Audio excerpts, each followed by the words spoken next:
All right, here we go. OneNGlen back in action. We're doing a quick little interview with one of my best followers and subscribers of OneNGlen, my sister-in-law, Esther Bauman. What's up, Esther? Not a whole lot. Tell the people where you're from.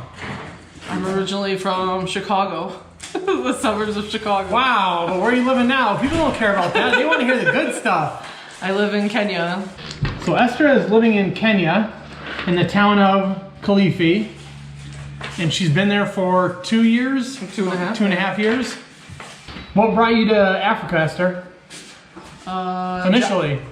I joined the Peace Corps and I went to Malawi first, and then the job brought me to Kenya. Yeah.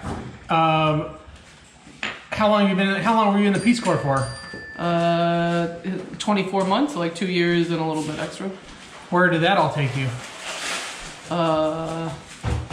What? Mount Shasta? Wasn't that part of the Peace Corps? Mount Shasta, No, Alaska, all that? I lived in Mount Shasta when I worked for the Forest Service. Oh, the Forest Service. And then I went, no, it's fine. Then after that, I left that, that's when I went into the Peace Corps. So Esther has been all over the world, actually. She lived in Mount Shasta, California, doing forestry with the fire department. Fire department? The U.S. Forest Service. U.S. Forest Service. And how long did you live there? 5 years. 5 years. Then she went up to Alaska, lived in Alaska for... a year, but that was before Mount Shasta. Oh, my timing's all messed up.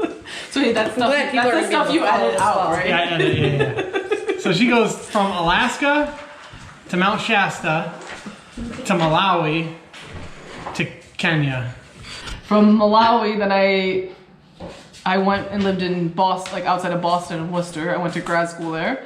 Then I went to Guyana in South America. Oh, that's right. And then I came and lived in DC for a while, and then I moved to Kenya. That's true. DC. I leave out all the little stuff, you know. It's like I just want to hear about the good stuff. The blips. So, what was your favorite part of living in Malawi? Probably the people. The people. Culture. Yeah. And I never really lived abroad. I'd only visited. Yeah. So yeah, I think living somewhere different and pushing yourself outside your comfort zone. Yeah. How was the housing in Malawi? Different? Obviously, it's gonna be way different than here in the States. But how was it getting adjusted to it? I think it was fine. I lived in a pretty nice house that I worked for, like a tea research company, and it's a pretty decent house. It was meant for like a 3-bedroom kind of family home. Yeah. Brick. Yeah, it was a nice tin roof, but yeah, I mean, people live in all different kinds of housing, like a thatch roof, like a small kind of 1-room house or whatever. So yeah, I think my house was quite nice. How does Malawi compare to Kenya? It's hard to tell because I haven't been back to Malawi in the same time frame, I guess. So I would say, from what I know, Kenya's a lot more developed and has a bit more of a economy than Malawi. And more people leave Kenya to go to the US than I would say probably Malawi. At least that opportunity exists. I think that's probably the main difference. But I was also there, so I feel like a lot of countries in Africa are developing quite quickly. So if you're not there for 5 years, a lot can happen. So maybe it's more closely similar to Kenya now. It's just kind of hard to know. Yeah. What are your plans? What do you do for work out there? I work as a consultant now for a company that's based out of Germany, and I'm now just enjoying living there, and I don't actually work there, but I've kind of created a life there for myself, and it's a 5-minute walk from the beach, and I have a good friend group and stuff there. So does any of your work have to do with Kenya right now, or no? You're just living in Kenya but working for this other company? All the work is based in either Australia, New Zealand, or Are these Panama. Mexican sausages my dad's or yours? A lot of my YouTube fans, 99% of them have never been to Africa. What is something you would tell them is a must-see, or maybe a reason why you should visit Malawi, Kenya, anywhere in Africa? What would be the draw there for people to go visit? I think seeing you could watch all the safari type stuff on the internet or on TV or whatever, but I think seeing those animals in real life gives you a different appreciation. Seeing is believing. Yeah, and then also I think a lot of respect for how people, how happy people could be with very little.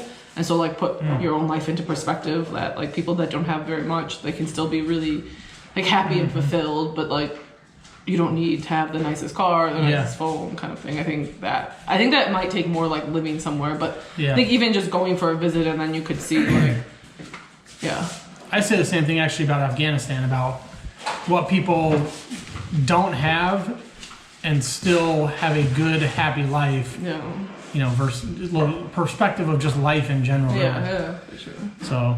And if you see like stark differences, if like, let's say, like at least like where I've been is just like, oh, if, like, you know, families like are struggling to feed themselves, then if you can feed yourself, like how can you complain about your life? Yeah. And it's, I think, harder to see that maybe in the US, even though it happens probably just similar amounts, but I think it's just harder unless you put yourself in those situations, whereas like I think in a lot of more developing countries, everyone knows someone or they came up from that or something, you know, you have like more humble beginnings, I guess. As he talks about that, just as I put down 6 tamales, by the way. When do you leave the United States? January 22nd. And what are your plans when you go back? Just get right back into work and... Yeah, I mean, I'll start, I think, on the January 4th, I'll go back to remote, like, my consulting work. But yeah, I think when I get back, the same. It's easier there because Germany is closer to Kenya in time zone. It's only an hour difference, whereas here, I have, like, I have a call 2 times a week that I have to get up at 6 a.m. for, which isn't, like... Esther, I want to bring this up real quick.